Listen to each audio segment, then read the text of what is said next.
اللہ اکبر اللہ اکبر اللہ اکبر اللہ اکبر لا الہ الا اللہ واللہ اکبر واللہ اکبر وللہ الحمد انہ وحدہ صدق وعدہ نصر عبدہ حزم الاحزاب وحدہ لا الہ الا اللہ ان اللہ وملائکتہ یصلون علی النبی یا ایہا الذین آمنوا صلوا علیہ وسلموا تسلیما۔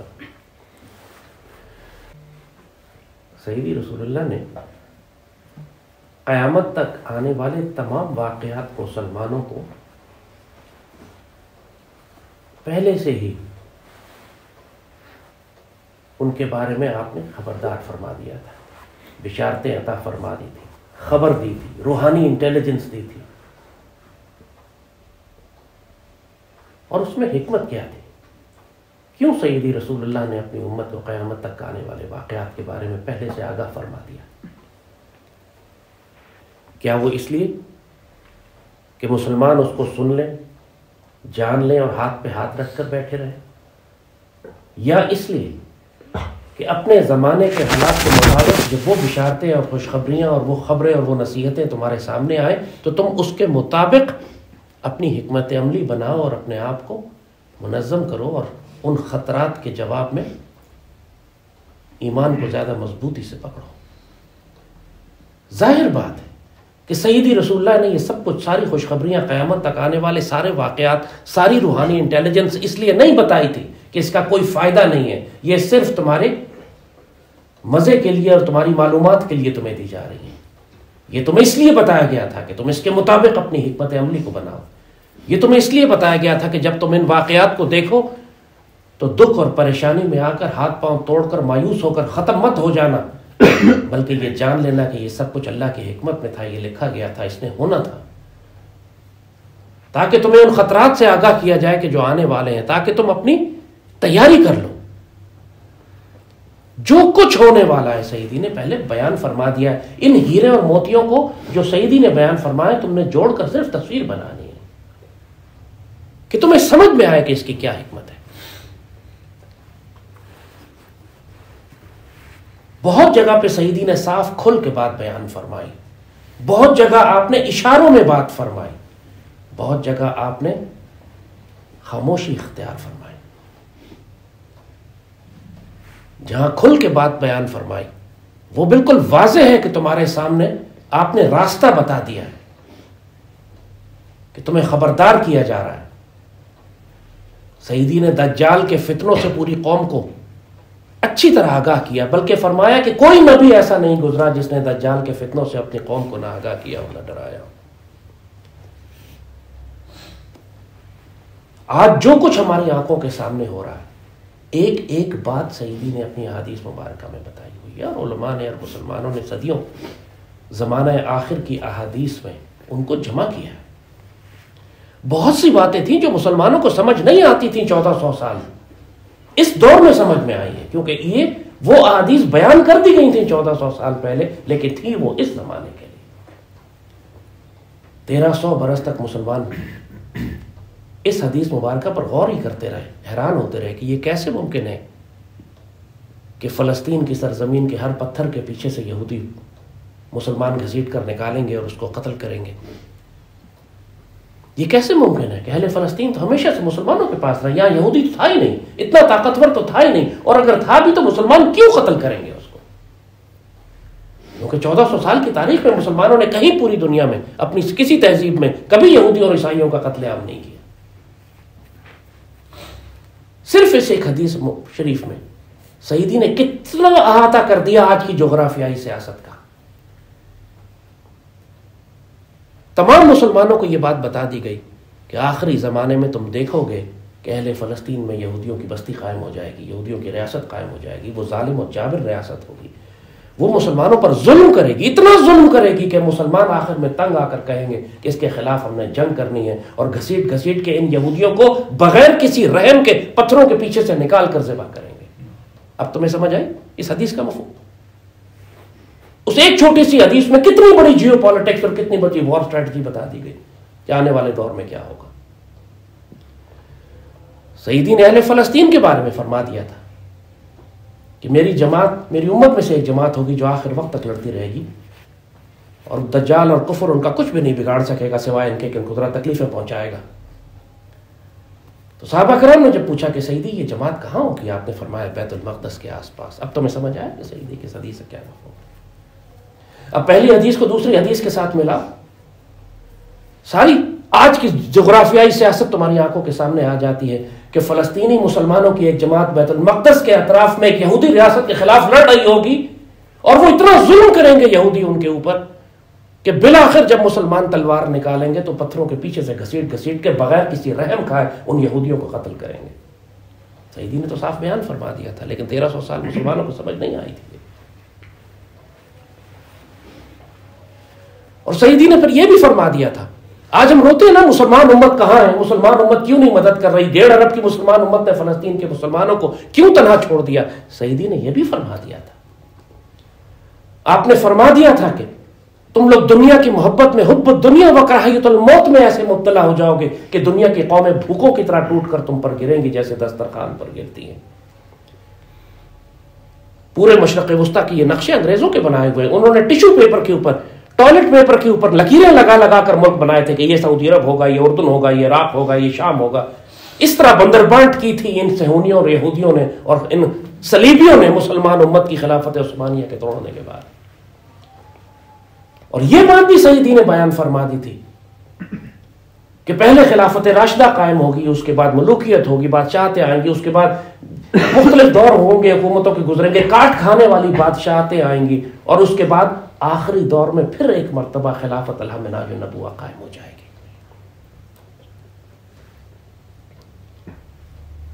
اور سیدی نے وجہ بتا دی تھی، یہ جس دور میں آپ آج بس رہے ہیں یہ وہ کاٹ کھانے والی بادشاہتوں کا دور ہے. اس سے مطلب نہیں ہے کہ جمہوری حکومت ہے تو کہیں پہ ایک پارٹی کی حکومت ہے تو کہیں 2 پارٹی حکومت ہے تو کہیں پہ ایک بادشاہ کی حکومت ہے. یہ نظام حکومت کاٹ کھانے والا ہے. یہ مغرب کا جمہوری نظام جس کا چہرہ روشن نظر آتا ہے، اندروں چنگیز سے تاریخ تر ظلم استبداد کا دیو جو پاؤں مارتا چلا آ رہا ہے، یہ کاٹ کھانے والی بادشاہتیں. تمہیں اب فلسطین میں نظر نہیں آ رہا یہ کاٹ کھانے والی بادشاہت اور اس کے پنجے اور اس کے جبڑے کس طرح یہ انسانوں کو نوچ نوچ کر کھا رہے ہیں؟ یہ کاٹ کھانے والی بادشاہتیں. اور عربوں کی ذلت کی وجہ سیدی نے فرما دی تھی. ایک حدیث شریف میں آپ نے فرمایا موٹاپا عام ہو جائے گا عربوں میں، اور صرف اس ایک حدیث میں پوری تہذیب کی نشاندہی فرما دی کہ اس تہذیب کا کیا حال ہوگا. موٹاپا صرف اس وقت عام ہوتا ہے جب انسان حرام کھانے لگے، کاہل ہو جائے، سست ہو جائے، جہاد ترک کر دے، دنیا کی محبت میں مبتلا ہو، عیاشی اور بدکاری میں پڑا ہو، لگژریز میں، دنیا کی آسائشوں میں پڑا ہو، اس وقت اس میں موٹاپا عام ہوتا ہے پوری قوم میں. پھر فرمایا کہ عرب اونچی اونچی عمارتیں بنانے میں ایک دوسرے سے مقابلہ کریں گے. آج ایک برج بن رہا ہے تو ایک برج بن رہا ہے، جہاں جاؤ، دبئی میں جاؤ تو سعودیہ میں جاؤ تو ہر جگہ مقابلے چل رہے ہیں کون کتنا اونچا برج بناتا ہے. ایک حدیث آپ کو پورے زمانے اور اس کے مزاج اور اس کی تہذیب کے بارے میں خبر دیتی ہے. آپ نے فرمایا کہ مکہ کے پہاڑ سبز ہونا شروع ہو جائیں گے. یہ اتنی آرٹیفیشل رین، اتنی مصنوعی بارش، اتنا موسمیاتی تبدیلیاں یہ جان بوجھ کر رہے ہیں کہ ریگستان سبز ہونا شروع ہو گئے، مکے کے پہاڑ سبز ہونا شروع ہو گئے.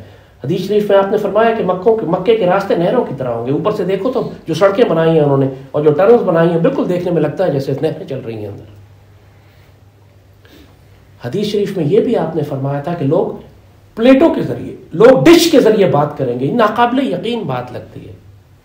اس وقت کس کو سمجھ آ سکتا تھا کہ ڈش کے ذریعے بات کرنے کا کیا مطلب ہے؟ لفظ طباخ استعمال ہوا ہے حدیث شریف میں. Plate, dish.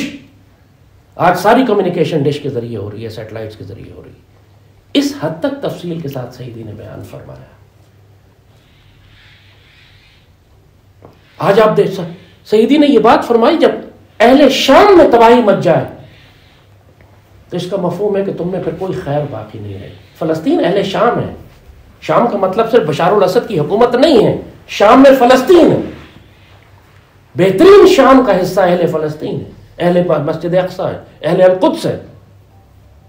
وہاں جو تباہی تمہاری آنکھوں کے سامنے مچ رہی ہے، اس کا مفہوم یہی ہے کہ اس کا مطلب ہے کہ امت نے وہ تباہی مچنے دی. اس کا مطلب ہے کہ امت جو ہے وہ اتنی ذلیل و خوار ہو چکی ہے، بزدل ہو چکی ہے، حب الدنیا اور کراہیت الموت میں مبتلا ہو چکی ہے کہ اس نے اہل شام کو تباہ ہونے دیا۔ اس کا مطلب ہے کہ اب تم میں کوئی خیر باقی نہیں رہی۔ یہ حدیث شریف ہے سیدی کی۔ اس کا مطلب ہے کہ اب اس امت میں کوئی خیر باقی نہیں رہی۔ یہ سیدی نے بتایا تھا کہ جب اہل غزہ اور اہل فلسطین اس طرح قتل کیے جائیں گے، ان میں ایسی تباہی مچے گی۔ یہ اہل شام کا حصہ ہے۔ بشار الاسد کی حکومت کے بارے میں نہیں فرمایا گیا تھا، یہ مومنین کے بارے میں فرمایا گیا تھا، مجاہدین کے بارے میں فرمایا گیا تھا، اس جماعت کے بارے میں فرمایا گیا تھا جس کو سیدی نے بشارت دی ہے کہ امت کی بہترین جماعت ہے۔ جب اس جماعت کو تباہ کر دیا جائے گا اور امت تماشا دیکھتی رہے گی، امت اجازت دے گی دشمنوں کو اس کو تباہ کرنے کی، تو اس کا مطلب ہے کہ امت میں اب کوئی خیر باقی نہیں ہے۔ اور پھر اسی لیے سیدی نے فرمایا تھا کہ اس کے بعد ملحمۃ الکبریٰ ہوگی، بڑی جنگ ہوگی، جس کے اندر پھر اس غافل امت کو صاف کر دیا جائے گا۔ ہر بات کا مفہوم سمجھو کہ اس کا جیو پولیٹیکل کانسیکوینس کیا ہے، اس کا جغرافیائی سیاست میں اس کا نتیجہ کیا نکلے گا، جو سیدی نے بیان فرمایا۔ ایک موقع پہ سیدی نے کھڑے ہو کے فرمایا کہ اہل شام کے لیے دعا فرمائی، پھر آپ نے اہل یمن کے لیے دعا فرمائی، پھر نجد میں سے کوئی شخص اٹھا، اس نے کہا ہمارے لیے بھی دعا فرمائے۔ سیدی نے دعا نہیں فرمائی، اس نے وجہ پوچھی، آپ نے فرمایا یہاں شیطان کے سینگ نکلیں گے۔ آج اپنی آنکھوں سے آپ دیکھ رہے ہیں فلسطین اہل شام ہے جن کے لیے دعا فرمائی، ان کی مدد پوری دنیا میں سب سے کمزور مسلمان دنیا کے اہل یمن نے ان کی مدد کی، اور سب سے زیادہ تباہی اس وقت اہل نجد پھیلا رہے ہیں۔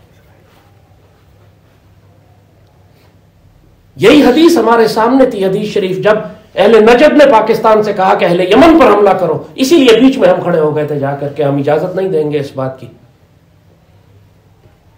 اسی وجہ سے پاکستان فوج کو روکا کہ دشمن دجال چاہتا یہ تھا کہ غزوہ ہند کی فوج کو اہل یمن کے سے لڑا دیا جائے،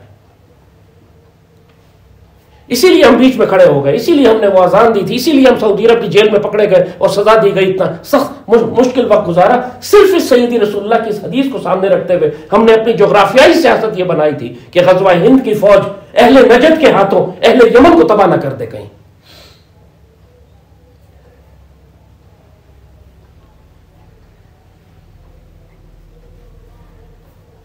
سیدی رسول اللہ نے اسی پاکستان کے بارے میں غزوہ ہند کی بشارت عطا فرمائی۔ آج اعتراض ہوتا ہے، ظاہر ہمیں بھی تکلیف ہے، ہم دیکھتے ہیں کہ کیوں ہماری قیادت اس طرح کر رہی ہے۔ آج پوری مسلم دنیا کی قیادت آپ کو نظر آ رہا ہے کہ اس وقت وہ حب الدنیا و کراہیت الموت میں مبتلا ہے۔ اسی لیے سیدی رسول اللہ نے بشارتیں عطا فرمائی تھی کہ مایوس مت ہونا، تکلیف ہوگی لیکن حوصلہ رکھنا، اللہ پہ امید رکھنا، جو کچھ سیدی نے فرما دیا ہے وہ ہو کر رہے گا، یہ قیادتیں بدل جائیں گی۔ یہ ہر ایک کو موقع دیا جا رہا ہے اپنا نصیب کمانے کا، ہر ایک کو موقع دیا جا رہا ہے اپنی قسمت اور اپنی نصیب کو درست کرنے کا۔ جو نہیں کرے گا اللہ اس کو تبدیل کر دے گا، کام تو اللہ اپنا کرا کر رہے گا۔ اگر یہ قیادت غزوہ ہند نہیں کرنا چاہتی تو اللہ اس کو تبدیل کر کے کوئی دوسری لے آئے گا۔ یہ قیادت اگر فلسطینیوں کی مدد نہیں کرنا چاہتی مسلم دنیا کی تو اللہ اس کو تبدیل کر کے دوسری لے آئے گا۔ یہ امت اگر مدد نہیں کرنا چاہتی اللہ اس کو تبدیل کر دے گا۔ ملحمۃ الکبریٰ میں کوا اڑتے اڑتے تھک کے گرے گا، لاشوں پہ گرے گا۔ کیا صرف یہ آپ کے خیال میں یہ لاشیں ساری کافروں کی ہوں گی؟ یہ مسلمانوں کی لاشیں ہوں گی۔ مسلمانوں کو آپ کے خیال میں اللہ نے پہلے کیا مسلمان ملت کو صاف نہیں کیا؟ ہلاکو خان کے ذریعے، چنگیز خان کے ذریعے، تاتاریوں کے ذریعے۔ پوری مسلمان امت اس وقت کی ایشیا وسطی سے لے کر مصر تک صاف کر دی گئی تھی۔ کروڑوں مسلمان اس وقت بھی تھے جن کے سروں کے مینار بنے تھے، اس لیے کہ وہ ظالم اور غافل ہو چکے تھے، اس لیے کہ وہ جہاد سے بھاگتے تھے، وہ حب الدنیا و کراہیت الموت میں مبتلا ہو چکے تھے، اس لیے کہ وہ فطروں میں پڑ چکے تھے، تفرقے میں اور سیاست میں اور دین کے معاملے میں فطروں میں گرفتار تھے۔ اللہ کے نزدیک وہ کسی کام کی امت نہیں تھی۔ یستبدل القوم غیرکم ولا تضروا شیئا، وہ کہتا ہے میں بدل کے رکھ دوں گا، تم کچھ بھی نہیں کر سکو گے اللہ کا۔ اس نے یہی کیا، اسی صنم خانے سے پھر اللہ نے کعبے کے پاسبان نئے پیدا کیے، وہیں سے پھر اللہ نے عثمانی ترکوں کو اٹھایا، پرانی ساری فصل کاٹ دی، نئی فصل لگائی۔ اللہ کے نزدیک یہ بہت آسان ہے۔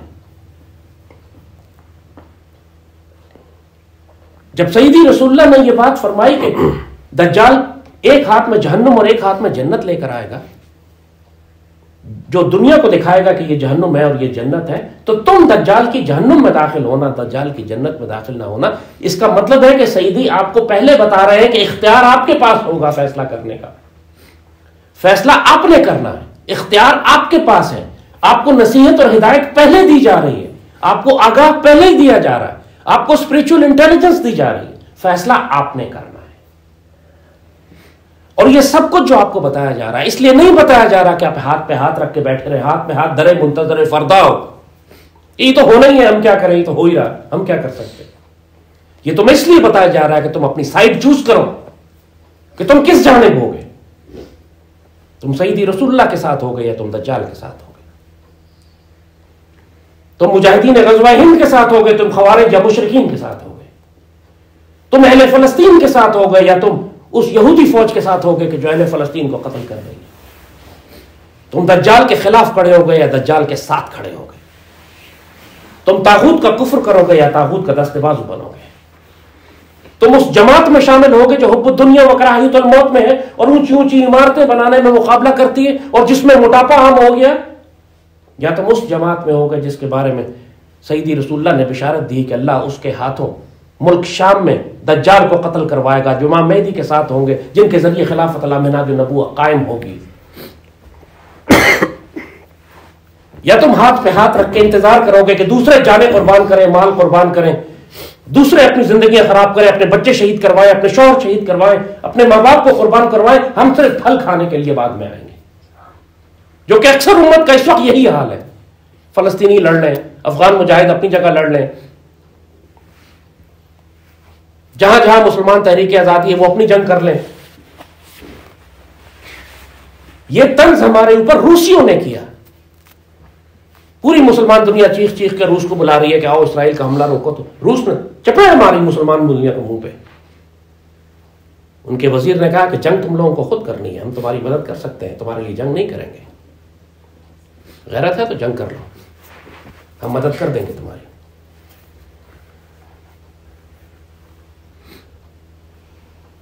تو سیدی رسول اللہ نے جو کچھ آج دنیا میں ہو رہا ہے یہ پہلے بتایا تھا، جیو پولیٹیکل انٹیلیجنس ہے یہ ساری، اس کا تعلق اس فقہ سے نہیں ہے کہ تم نماز کیسے پڑھو تو حج کیسے کرو تو روزہ کیسے رکھو، یہ پوری جغرافیائی سیاست کی، جیو پولیٹکس کی، جیو اکنامکس کی انٹیلیجنس ہے جو سیدی نے بیان فرما دی تھی۔ اس کو کوئی آج کی ماڈرن زبان میں لکھے تو پورے پورے پالیسی پیپر لکھے جا سکتے ہیں، غزوہ ہند کی ڈاکٹرائن کے اوپر آپ پوری پوری ملٹری اسٹریٹجی بنا سکتے ہیں، اس بات کے اوپر کہ یہاں سے مسلمان فوجیں واپس جائیں گی شام میں تو آپ پورے مسلمان نیٹو، مسلمان ڈیفنس الائنس کا یہ بلو پرنٹ ہے، یہ ایک فیکٹ ہے جس کو اقبال نے اس وقت کہا تھا، ایک ہو مسلم حرم کی پاسبانی کے لیے، نیل کے ساحل سے لے کر تابخا کے کاشغر۔ سیدی رسول اللہ نے جب یہ فرمایا تھا کہ یہاں پہ یہودی قائم ہوں گے تو یہ خبر تھی مسلمانوں کو کہ یہاں مسلمانوں کی حکومت ختم ہو جائے گی۔ خلافت عثمانیہ اتنے عرصے رہی، جو 1923 میں اس کو ختم کیا گیا، اس کے بعد ہی ہے یہ ساری احادیث پوری ہونا شروع ہوئی، اس سے پہلے تو ممکن نہیں تھا یہ۔ اس کے بعد بیلفور ڈکلیریشن آیا، اس کے بعد یہودیوں کو زمین دی گئی، اس کے بعد یہودیوں کو آباد کیا گیا۔ سیدی نے اگر یہ فرما دیا تھا، اس کا مطلب یہ تو نہیں ہے کہ تم ہاتھ پہ ہاتھ رکھ کے بیٹھو اور کہو یہ تو سیدی نے فرمایا تھا، ہو ہی جائے گا، یہ ہم کیسے روک سکتے ہیں، لڑنے کی کیا ضرورت ہے، یہودیوں کے ساتھ شامل ہو جاتے ہیں۔ مگر اسی جنگ کا انجام بھی تو آپ نے بتایا ہے، آپ نے جنگ کا شروع بتایا کہ اس علاقے میں یہودی آباد ہو جائیں گے، لیکن پھر جو انجام بتایا وہ بیچ کی ساری تاریخ بتا دیتا ہے کہ بیچ میں کیا ہوگا۔ کیوں مسلمانوں کو اتنا غصہ ہوگا یہودیوں پہ کہ ہم ایک ایک یہودی کو پتھر کے پیچھے سے گھسیٹیں گے؟ کیوں آج تمہارا دل نہیں چاہتا کہ کوئی یہودی تمہارے ہاتھ لگے، تم اس کو گھسیٹ گھسیٹ کے نکالو اور انتقام لو؟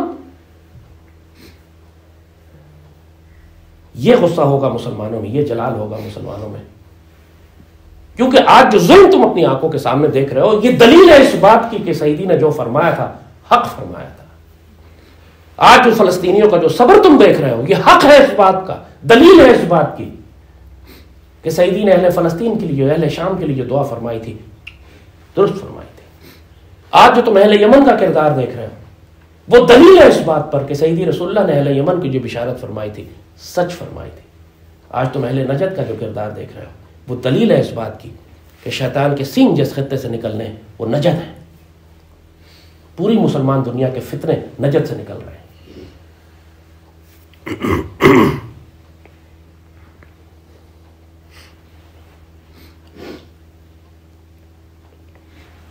سیدی رسول اللہ نے یہ ساری باتیں تم کو صرف جیسے کہا کہ تمہاری معلومات کے لیے نہیں دی تھی، یہ پوری تمہاری زندگی کو پورا ترتیب دینے کے لیے، تمہیں یہ ہدایت اور نصیحت دینے کے لیے کہ اس گمراہی کے راستے میں تم دجال کی جنت میں نہ چلے جانا، جس کو وہ دکھا رہا ہے کہ یہ میری جنت ہے۔ اہل فلسطین نے دجال کی جہنم قبول کی، اور سیدی نے فرمایا تھا وہ جنت کا راستہ ہے۔ جنت کا راستہ آج غزہ سے ہو کے جاتا ہے، اور کوئی راستہ نہیں، اور کوئی راستہ نہیں۔ جو اہل غزہ کے ساتھ شامل نہیں ہے آج، اس کے بعد کرتا رہے عبادتیں، کرتا رہے نمازیں، کرتا رہے صدقے، کرتا رہے نیکیاں، کھدواتا رہے کنویں۔ جو آج سیدی رسول اللہ کی امت کے بہترین حصے کو تنہا چھوڑ کر دنیا کی محبت اور مال کی محبت اور موت کے خوف میں مبتلا ہے۔ قرآن بہت بڑی تعداد میں مسلمانوں کے بارے میں کہتا ہے کہ حبطت اعمالہم، ان کے اعمال ضائع ہو جائیں گے۔ سیدی رسول اللہ کے آگے تم نے آواز بلند کر دی، گستاخی کر دی، ان کے حکم کے خلاف ورزی کر دی اس طریقے سے کہ سیدی کی گستاخی اور بے ادبی میں شامل ہوئی، تمہارے اعمال ضائع ہو جائیں گے، تمہیں خبر بھی نہیں۔ میدان جنگ سے فرار اختیار کرنے والے کے اعمال ضائع ہو جائیں گے۔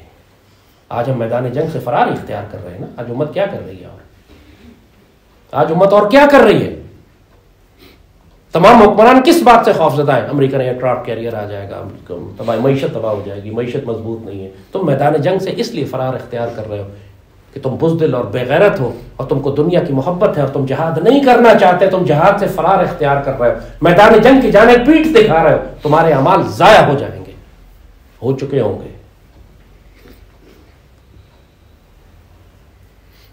میدان جنگ سے فرار اختیار کرنا جبکہ جنگ شروع ہو چکی ہو اور مسلمانوں پر فرض ہو چکا ہو، فرض عین ہو چکا ہو، مسلمانوں کی مدد کرنا اور کفار کے خلاف کھڑا ہونا، خاص طور پر جب امت کا بہترین حصہ اور مسجد اقصی خطرے میں ہو، اس وقت تم اگر بزدلی اور بغیرتی کا راستہ اختیار کرو گے اور حجتیں دو گے کہ ہماری معیشت ٹھیک نہیں ہے، ہم کیسے کریں گے، پھر اللہ کے آگے تم کوئی عذر پیش نہیں کر سکتے ہو، کوئی عذر پیش نہیں کر سکتے ہو۔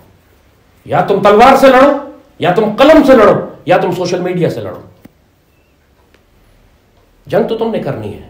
اگر تم نہیں لڑتے ہو، اگر تمہیں اس بات کی فکر ہے کہ تمہاری معیشت خراب ہو جائے گی، تمہارے کانٹریکٹ ختم ہو جائیں گے، تمہیں ویزے نہیں ملیں گے، تمہیں دنیا میں پابندیاں تم پر لگا دی جائیں گی، اس لیے کہ تم نے سیدی رسول اللہ کی امت کے دفاع کے لیے آواز بلند کی، پھر فتربصوا، پھر انتظار کرو، اللہ کا امر آنے والا ہے۔ یاتی اللہ بامری، اللہ اپنے عمر کے ساتھ، اپنے حکم کے ساتھ آئے گا، پھر تم کوئی عذر پیش نہیں کر سکو گے اس کو۔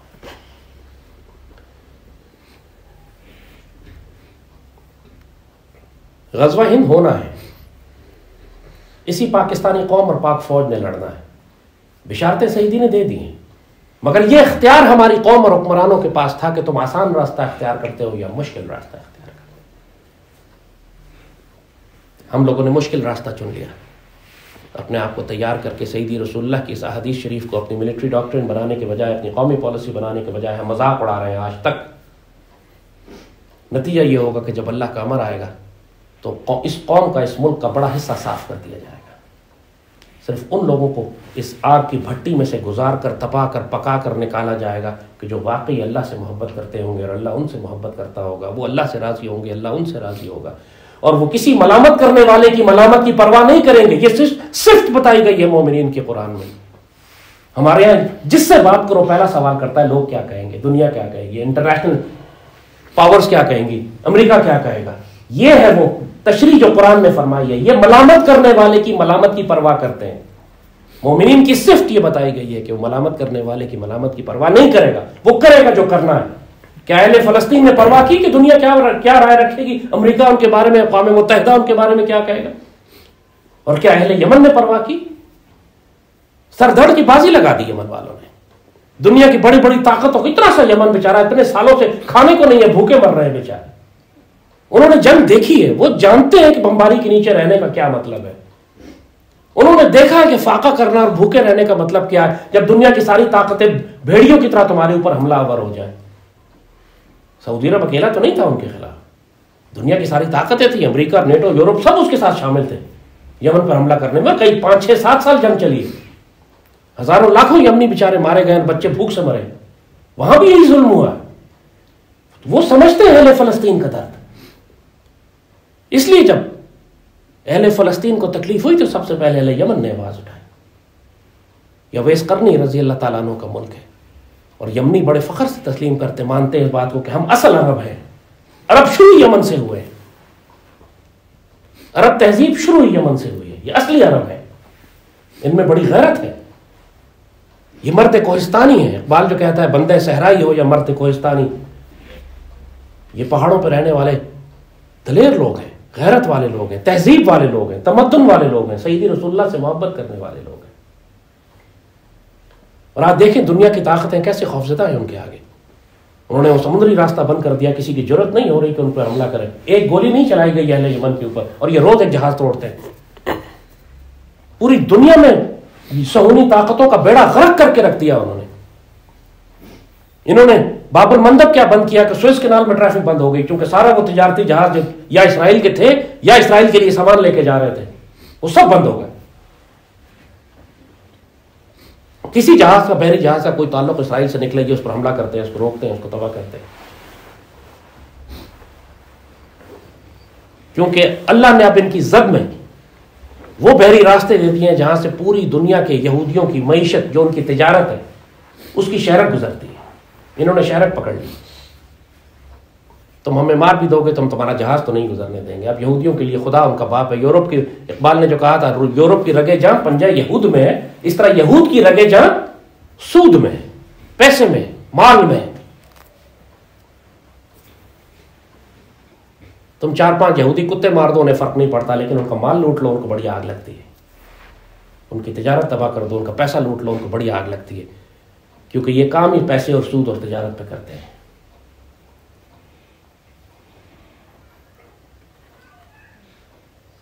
تو اس بات سے پریشان مت ہو کہ آج جو کچھ ہو رہا ہے, تکلیف دہ ہے بہت, آنکھوں سے آنسو بند نہیں ہوتے بے شک, مگر اس کا انجام سیدی رسول اللہ نے ہمیں پہلے بتا دیا ہے. ایک آزمائش کا وقت ہے, یہ پوری امت کو آزمایا جا رہا ہے.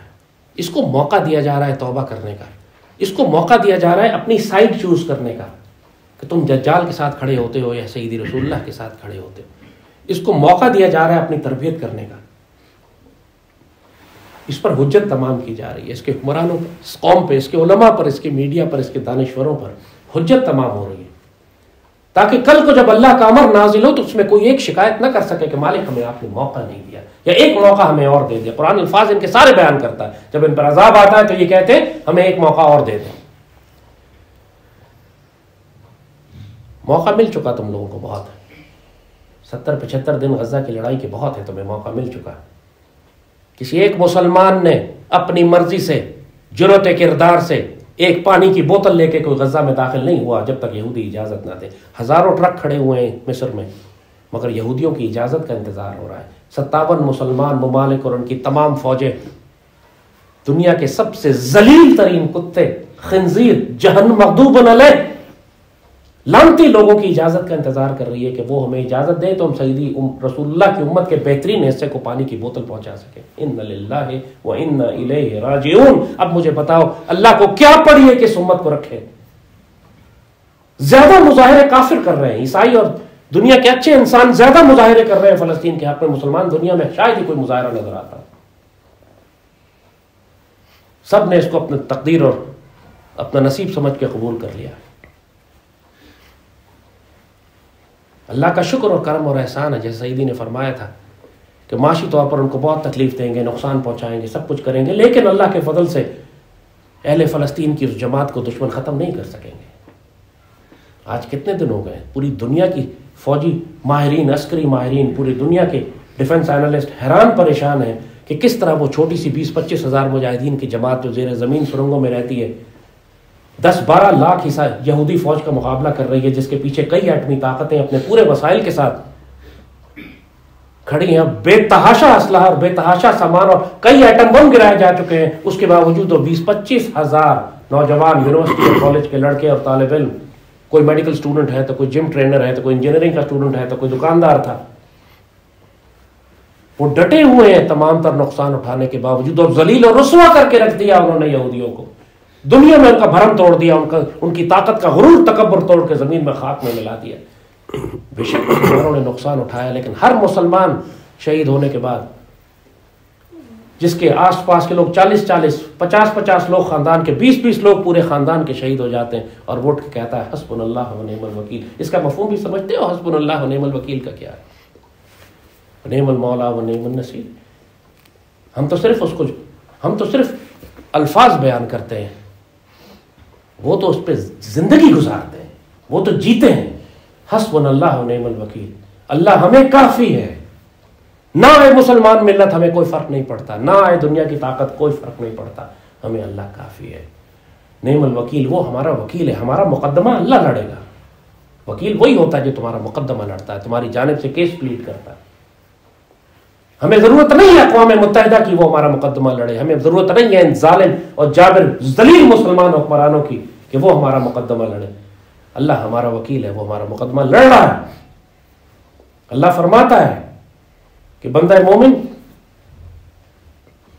جب اس طرح تکلیف اٹھاتا ہے اور صبر کرتا ہے اور برداشت کرتا ہے تو پھر اللہ اس کی جانب سے جواب دیتا ہے۔ نعم المولا و نعم النصیر، بہترین مالک ہمارا اللہ ہی ہے، بہترین مددگار ہمارا اللہ ہے۔ اللہ اپنی روحانی طاقتوں سے، زمین و آسمان کے جنود اللہ کے ہیں، آسمان کی بارشیں ہوں، زمین کے کیڑے ہوں، ابابیلیں ہوں، یہ سب اللہ کے جنود اور اللہ کی فوجیں ہیں۔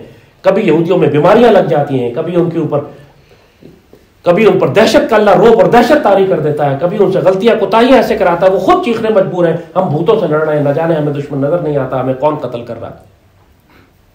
یہ سب اللہ کے جنود ہیں جو اللہ استعمال کر رہا ہے۔ کیا آپ کے خیال میں ان روحانی طاقتوں کے بغیر یہ اہل فلسطین اور اہل غزہ اتنے عرصے اتنی بڑی طاقت کا مقابلہ کر سکتے تھے؟ انہوں نے سارے بم استعمال کر لیے اپنے، جو ان کی پوری دنیا میں انہوں نے زمین کی گہرائی تک جا کر بم مارنے والے جو تھے وہ سب فیل ہو گئے۔ انہوں نے سرنگوں میں پانی بھرنے کا سلسلہ شروع کیا، وہ فیل ہو گیا۔ انہوں نے اب صرف ایک آپشن ان کے پاس رہ گیا، کہتے ہیں کہ ہم ایٹم بم مار دیں گے، لیکن ایٹم بم مارتے ہیں تو خود بھی ہلاک ہوتے ہیں، اب یہاں پریشان ہیں اور اتنا بھاری نقصان روز اٹھا رہے ہیں کہ خود ان کی ریاست غرق ہو رہی ہے، اور وہ سمجھتے تھے کہ اس جنگ کو وہ غزہ میں محدود رکھ سکیں گے، لیکن اب جو اہل شام نے، اہل یمن نے جو ان کی مدد کرنی شروع کی، اس سے اتنی بڑی امداد اور کمک ماشاءاللہ غزہ کے مسلمانوں کو مل گئی ہے کہ پوری دنیا کی تجارت اب رکنے کے قریب آ گئی ہے۔ اسرائیل بہت بڑا بحری بیڑا چلاتا تھا تجارتی جہازوں کا، پوری دنیا میں ان کے بحری جہاز چلتے ہیں، بے شک اسرائیل کے لیے سامان نہ جا رہا ہو، کسی اور ملک کے لیے جائے، دنیا کی تجارت اسرائیلی بحری جہازوں پہ جاتی ہے۔ اب انہوں نے جب اسرائیل کے جہاز روکنے شروع کر دیے تو دنیا کے ہر ملک کو تکلیف ہوئی، لہذا اب ان میں آپس میں پھوٹ پڑنا شروع ہو گئی، غزوہ خندق کی طرح کہ جیسے جب زیادہ جنگ چلی، زیادہ مشکلات ہوئیں تو پھر ان میں آپس میں پھوٹ پڑ گئی، اور آپس میں پھوٹ کے نتیجے میں پھر وہ آپس میں لڑتے ہوئے چھوڑ کے بھاگ گئے، اور مسلمانوں کو مسجد نبوی میں مدینے میں غزوہ خندق کی اس شدید تکلیف اور مشکل سے اللہ نے نجات دی، جس کے بارے میں قرآن فرماتا ہے کہ وہ اتنی شدید تھی کہ صحابہ کرام کے بارے میں کہا گیا کہ زلزلوا زلزالا شدیدا، وہ زلزلے کی طرح ہلا دیے گئے اور ان کے قلب اچھل کے حلق میں آ رہے تھے، اور سیدی نے 2 پتھر باندھے ہوئے تھے۔ یہ سب کچھ جو اہل غزہ کے ساتھ آج ہو رہا ہے، سیدی رسول اللہ نے اپنے اوپر گزارا ہوا ہے، اہل مدینہ نے گزارا ہوا ہے۔ اس وقت پہ احزاب آئے تھے، فوجیں آئی تھیں، اس وقت کی ایٹمی طاقتیں تھیں، اس وقت کی سپر پاور تھیں جو اکٹھی ہو کے پورے عرب سے آئی تھیں اہل مدینہ کو گھیرنے کے لیے، اور اہل مدینہ اس وقت بھی محصور ہو گئے تھے جس طرح آج غزہ والے محصور ہوئے ہوئے، کہیں نکل کے نہیں جا سکتے تھے، چاروں طرف سے گھیرا ہوا تھا، بیچ میں خندق لگا دی گئی تھی۔ وہ چھوٹے اسکیل کے اوپر تھا، آپ کا مدینے کے شہر کے اسکیل تھا۔ آج غزہ میں آبادی زیادہ ہے، علاقہ بڑا ہے، جنگی حکمت عملی تو وہی ہے دشمن کی، فوجیں اسی طرح آئی ہیں، گھیرا اسی طرح لگا لیا گیا ہے، وہ اندر ہی پھنس گئے ہیں، نکل کے بھی نہیں جا سکتے کہیں، شہادتیں دے رہے ہیں، قربانیاں دے رہے ہیں، پیٹ پہ پتھر باندھ رہے ہیں۔ 90% غزہ کے مسلمان ہیں وہ دن میں کھانا نہیں کھاتے، ایک دن کھاتے ہیں ایک دن چھوڑتے ہیں، اور جو کھاتے ہیں وہ بھی سوکھی روٹی کھاتے ہیں اگر مل گئی۔ 20-25 لاکھ مسلمانوں کو ہم نے یہ حال کر دیا، خود ہم دن میں 4 دفعہ کھاتے ہیں، ہر قسم کا مختلف نوع اقسام کے کھانے کھاتے ہیں۔ مسلمانوں میں موٹاپا عام ہوتا جا رہا ہے۔ عربوں کا حال یہ ہے کہ ان للہ و انا الیہ راجعون، ان للہ و انا الیہ راجعون، ان للہ و انا الیہ راجعون۔ یہ فتنوں کا دور ہے، یاد رکھنا بہت اچھی طرح۔ ہر وہ فتنہ جس کے بارے میں سیدی رسول اللہ نے تم کو آگاہ کیا تھا، آج تمہیں اپنی آنکھوں سے نظر آئے گا۔ بارش کے قطروں کی طرح یہ فتنے تمہارے گھروں میں داخل ہوں گے۔ ہر قسم کا جھوٹا کذاب منافق لانتی اٹھ کر لیڈر ہونے کا دعویٰ کرے گا، حتیٰ کہ امام مہدی ہونے کا دعویٰ کرے گا۔ آپ کو یقین نہیں آئے گا، آپ حیران ہوں گے۔ خود پاکستان میں کوئی 6 کے قریب امام مہدی بستے ہیں جو دعویٰ کرتے ہیں دجال کذاب امام مہدی ہونے کا، اور اس کے پیچھے لوگ بھی ہیں، ہر ایک کے پیچھے لوگ ہیں۔ اس سے اندازہ کرو اس فتنے کا کہ جو امت میں پھیل رہا ہے۔ 1979 میں خانہ کعبہ پر جب قبضہ کیا تھا کچھ خوارج نے، تو وہ بھی امام مہدی ہونے کا دعویٰ کیا تھا کہ امام مہدی آ گئے، خانہ کعبہ میں ظاہر ہونے والے، خانہ کعبہ پہ قبضہ کر لیا حج کے بعد۔ وہی جو تمام احادیث تھیں کہ حج کے موقع پہ وہ ظاہر ہوں گے اور نظر آئیں گے، زبردستی ایک شخص نے دعویٰ کر دیا اور اس کے فالوور مل کے خانہ کعبہ پہ قبضہ کر لیا، جب پاکستانی فوج کو بھیجنا پڑا تھا خانہ کعبہ کو آزاد کرانے کے لیے۔ اس کے بارے میں بھی سیدی رسول اللہ نے فرمایا تھا کہ جب وہ آخری وقت آئے گا اور اللہ تعالیٰ امام کے بھیجنے کا وقت ہوگا تو اس سے پہلے تمہیں ایک بہت بڑی تعداد میں جھوٹے امام مہدی ملیں گے۔ چونکہ میں دیکھ رہا ہوں کہ یہ فتنے کھڑے ہو رہے ہیں اور دیکھ رہا ہوں کہ ہر فتنے کے پیچھے لوگ لگ چکے ہیں، اس لیے تمہیں آگاہ کر رہے ہیں کہ جو امام مہدی ہونے کا دعویٰ کرے یا کسی کے بارے میں کوئی یہ کہے کہ وہ امام مہدی ہے، اس کو پتھر مارو، اس سے دور رہو، ورنہ تم اپنے آپ کو ہلاک کر لو گے۔ جس طرح آج یہاں پر ان علماء کی کثرت ہے کہ جو دجال اور اس کی ظلم کو جائز قرار دیتے ہیں اور مسلمانوں سے کہتے ہیں کہ جہاد ترک کر دو، اور مسلمانوں سے کہتے ہیں کہ اہل فلسطین کی مدد نہ کرو، اسی طرح تم کو ایسے کذاب اور ایسے دجال اور ایسے فرعون اور ایسے منافق مسلمانوں کی صفوں میں ملیں گے جو ظاہر موٹیویشنل اسپیکر کہتے ہیں اپنے آپ کو، ظاہر علماء دین کہیں گے اپنے آپ کو، بڑی اچھی اچھی باتیں کریں گے۔ یاد رکھنا دجال کوئی منحوس شکل کا نہیں ہوگا، دجال کوئی ایسا نہیں ہوگا جس کو دیکھ کے تمہیں ابکائی آ جائے، وہ بڑے خوشنما انداز میں تمہارے پاس آئے گا۔ سعید نے جب یہ فرمایا کہ وہ دجال آ کے تمہارے سامنے جو جنت رکھے گا وہ اصل میں جہنم ہوگی، تو وہ دھوکہ دینے والا ہوگا، اس کا کام ہی دھوکہ دینا ہے۔ دجال اسی لیے کہا گیا ہے اس کو کہ وہ دھوکہ دے گا، وہ ایسی باتیں کرے گا تمہارے دل کو لگیں گی جا کے، تم کہو گے یہ تو سچ کہہ رہا ہے، تم کہو گے کہ اس سے زیادہ سچ بولنے والا کوئی نہیں۔ ہماری قوم کی اس وقت حالت یہ ہے کہ ان کو بری طرح سے یہ لیڈر تلاش کر رہے ہیں کہ ہر زانی، بدکار، کذاب، منافق، دجال کا ایجنٹ ان کو اچھا لگتا ہے صرف اس لیے کہ ایک دو جملے وہ اچھے بول دیتا ہے، یہ اس کے پیچھے چل پڑتے ہیں۔ سیدنا علی نے جو فرمایا تھا اسی قوم کے بارے میں کہ ہر اونچا بولنے والے کے پیچھے چلنے والے لوگ، جس نے ایک جلسہ کر دیا، ایک سٹیٹمنٹ دے دیا، ایک بیان دے دیا، نہ اس کا کردار دیکھتے ہیں، نہ یہ دیکھتے ہیں کہ اس کا اللہ، اس کے رسول صلی اللہ علیہ وسلم سے اس کا کیا تعلق ہے، چونکہ خود خالی ہیں لہذا یہ صلاحیت ہی نہیں ہے ان میں کہ یہ پہچان سکیں کہ یہ شخص واقعی مرد مجاہد ہے یا یہ زانی، بدکار، منافق، دجال کا ایجنٹ ہے جو تمہارے سامنے صرف جھوٹ بول کے، چرب زبانی کر کے، زبان چلا کر تم کو الو بنا رہا ہے۔ یہ فتنے بری طرح سے ہمارے گھروں میں داخل ہو چکے ہیں، ہر گھر کسی نہ کسی فتنے کا شکار ہے، ہر گھر میں آپ کو لوگ ملیں گے جو ایسے دجال کے ایجنٹس اور کذابوں کے پیچھے چل رہے ہیں جو صرف تم کو ہلاکت میں لے کر جائیں گے۔ سچ کی صرف ایک تشریح ہے کہ وہ تمہیں سیدی رسول اللہ کے پاس ادب سے، محبت سے اور پیار سے لے کے جاتا ہے کہ نہیں، اور دوسری تشریح یہ ہے کہ وقت کے اس دور میں جہاں جہاں مسلمان تکلیف میں ہے وہ ان کی مدد اور حمایت کے لیے اپنا سر دھڑ کی بازی لگاتا ہے کہ نہیں۔ غزوہ ہند ہو، غزوہ شام ہو، القدس شریف کی آزادی ہو، اگر کوئی شخص یہاں پر تم کو سر دھڑ کی بازی لگاتے سیدی رسول اللہ کی امت کا دفاع کرتے ہوئے ملے تو امید ہے کہ وہ ٹھیک راستے پر ہوگا۔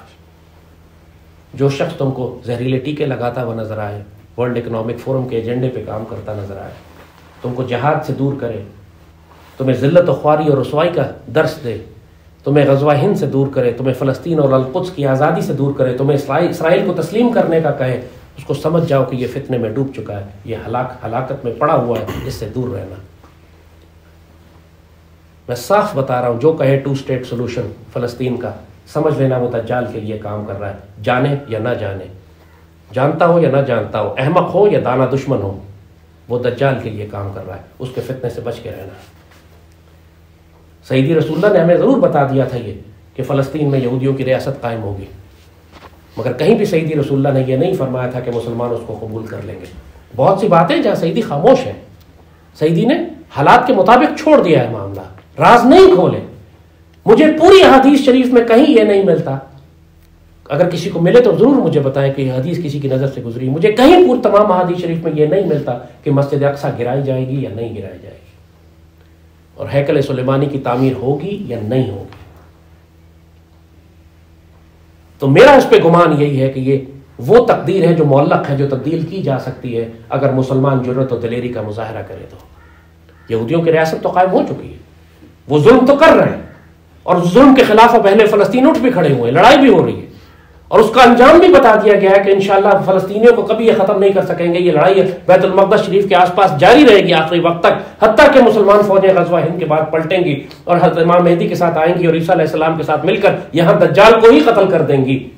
دجال اسرائیل میں ہوگا.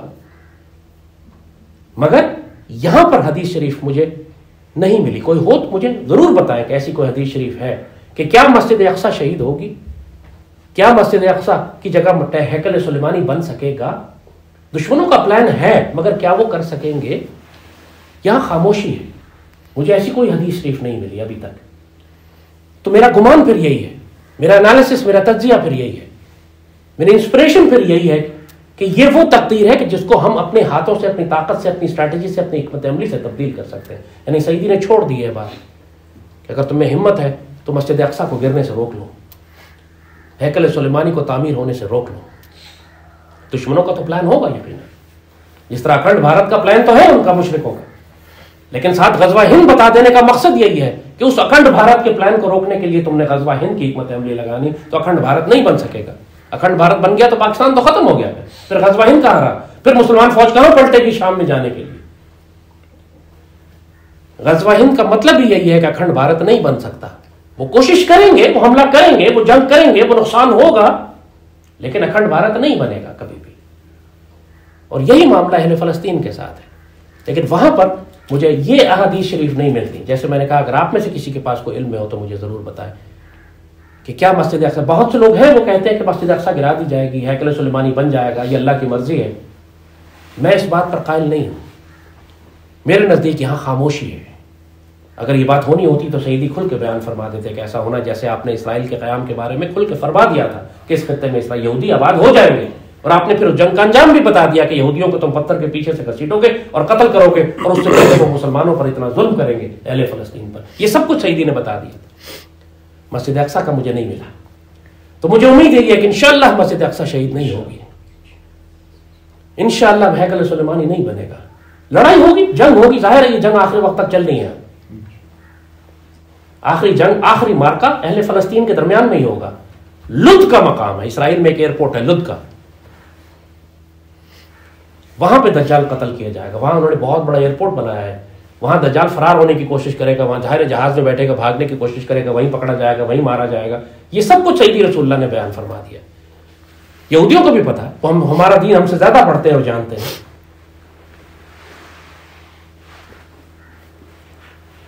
تو یہ معاملہ جو کچھ آج فلسطین میں ہو رہا ہے، دل برداشتہ مت ہو، گھبراؤ نہیں، پریشان مت ہو. بے شک دل دکھی ہے، لیکن انشاءاللہ اللہ نے کامیابی مسلمانوں کے نصیب میں لکھی ہے. اپنی سمت، اپنی جانب طے کرو، تم کس طرف کھڑے ہو. یہ نہ ہو کہ تم بد نصیب ہو جاؤ. اس وقت صرف وہی بچے گا کہ جو مجاہدین اور مسلمانوں اور سیدی رسول اللہ کی امت کے ساتھ ہے. جس نے شک ڈالا، جس نے بزدلی اور بغیرتی کا راستہ دکھایا، جس نے دجال کا ساتھ دیا، جس نے یہودیوں کا ساتھ دیا، جس نے 2 اسٹیٹ سولوشن کی بات کی، وہ ہلاک کر دیا جائے گا. صاف بات ہے. جس نے غزوہ ہند پر شک ڈالا، جس نے ہندو مشرکوں یہودیوں سے دوستی کرنے کی بات کی، ہلاک کر دیا جائے گا. یہ آخری وقت ہے. جنگ شروع ہو چکی ہے، فلسطین میں جنگ جاری ہے نا، جنگ شروع ہو چکی ہے. یہ جنگ پھیل کر عالمی جنگ بھی بن سکتی ہے. یہ اللہ کا فیصلہ ہے کہ عالمی جنگ ابھی بناتا ہے یا کچھ عرصے کے بعد کرتا ہے. لیکن یہی جنگ جو شروع ہو چکی، غزہ سے نکل کر اب یہ پورے خطے میں پھیل چکی ہے، پوری دنیا کو اس کی اب ضرب لگ رہی ہے. اور یہ جنگ پھیل کر عالمی جنگ بھی بن سکتی ہے. اور عالمی جنگ بن جائے گی، اس کے بعد پھر ملحمۃ الکبریٰ اور مسلمانوں کا قتل عام اور لاکھوں کروڑوں مارے جائیں گے. شکوہ نہ کرنا، کیونکہ یہ امت شاید اس قابل ہے کہ پھر اس کے ساتھ یہ سلوک کیا جائے. کیونکہ اہل غزہ کو جس نے ترک کیا، اب وہ اللہ کے آگے کوئی عذر پیش نہیں کر سکتا. اللہ سے دعا کرتے رہو، ہر نماز میں، ہر سانس پہ دعا کرو کہ مالک ہم کو اس جماعت میں شامل فرمانا جس کے لیے سیدی رسول اللہ نے بشارتیں عطا فرمائی. ہم کو اس جماعت میں شامل فرمانا جو غزوہ ہند کی جماعت ہے. ہم کو اس جماعت میں شامل فرمانا جو غزوہ ہند کے بعد جب مشرکوں کو زنجیروں میں لپیٹ کر لائے گی، اس کے بعد پلٹے گی اور شام میں سیدنا عیسیٰ علیہ السلام کے ساتھ دجال کو قتل کرے گی. اس جماعت میں شامل فرمانا جو یہودیوں اور کو پتھروں کے پیچھے سے گھسیٹ گھسیٹ کر قتل کرے گی. ہمیں اس جماعت میں شامل فرمانا جو مسجد اقصیٰ کی محافظ ہو. ہمیں اس جماعت میں شامل فرمانا جو سیدی رسول اللہ کے خلافت الہ منہاج النبوہ کو قائم کرے. ہمیں اس جماعت میں شامل فرمانا جو دجال کے خلاف لڑے، جو دجال کے فتنوں سے آگاہ رکھنا. میرے مالک ہمیں ارنا الحق ورزقنا اتباع ورنا الباطل باطل ورزقنا اجتنابا. یا اللہ ہم کو حق حق دکھانا اور ہم کو توفیق اور اجازت دینا کہ ہم اتباع کریں اس کی، اور ہم کو باطل باطل دکھانا اور ہمیں اجازت دینا کہ ہم اس سے اجتناب کریں. یہ جو فتنے اٹھ رہے ہیں ہمارے گھروں میں، میرے مالک ہمیں وہ نور عطا کرنا، مومن کی فراست دینا کہ ہم فتنوں کی حقیقت کو جان سکے. اللہم ارنا الحقیقت الاشیاء کما ہی، ہمیں چیزوں کی حقیقت ویسے دکھانا جیسی کہ وہ ہیں، نہ کہ جیسی وہ ظاہراً نظر آتی ہیں. ہمیں مومن کی وہ فراست دے جو اللہ کے نور سے دیکھتا ہے. کیونکہ اس دجال اور فتنوں کے دور میں اب کسی بات پہ آنکھوں دیکھی بات پر اعتبار نہیں ہے. کیونکہ اس آرٹیفیشل انٹیلیجنس کے دور میں چاہے تم ویڈیو دیکھو، چاہے تم تصویریں دیکھو، چاہے تم آواز سنو، سب فیک ہے، سوائے اس کے کہ جس پر اللہ نے فضل نہ کر دیا ہو وہ حق کو نہیں جان سکے. ایسا ایسا دھوکہ اور ایسا ایسا جھوٹ ہوگا. یا اللہ ہمارے اعمال ضائع نہ کروا دینا کہ ہم میدان جنگ سے بزدلی اور بغیرتی کا راستہ اختیار کریں. میرے مالک ہمارے اعمال ضائع نہ کرا دینا کہ ہم سیدی رسول اللہ کے آگے آواز بلند کریں، سیدی کے آگے بے ادبی اور گستاخی کریں. ہم کو باادب بندوں میں شامل فرمانا، انبیاء صدیقین شہداء اور صالحین میں رکھنا، اس جماعت میں رکھنا. اور رضی اللہ عنہ رضو عنہ، جس سے اللہ راضی اور وہ اللہ سے راضی. ذالک لمن خشی ربہ، یہ تحفہ ان کو دیا جاتا ہے جو اللہ سے خشیت کا اور محبت کا اور ادب کا راستہ اختیار کرتا ہے. میرے مالک آپ کا آسرا ہے، آپ ہمارے لیے کافی ہیں. حسبنا اللہ، آپ ہمارے وکیل ہیں، نعم الوکیل. آپ ہمارے مولا ہیں، پوری دنیا کی طاقتیں ہمارے خلاف ہیں، نعم المولا. اور ہم آپ سے مدد طلب کرتے ہیں دنیا کی دجالی طاقتوں سے نہیں. نعم النصیر، حسبنا اللہ و نعم الوکیل، نعم المولا و نعم النصیر. اللہم صلی وسلم وبارک علی سیدنا محمد وعلی آلہ وصحبہ وسلم.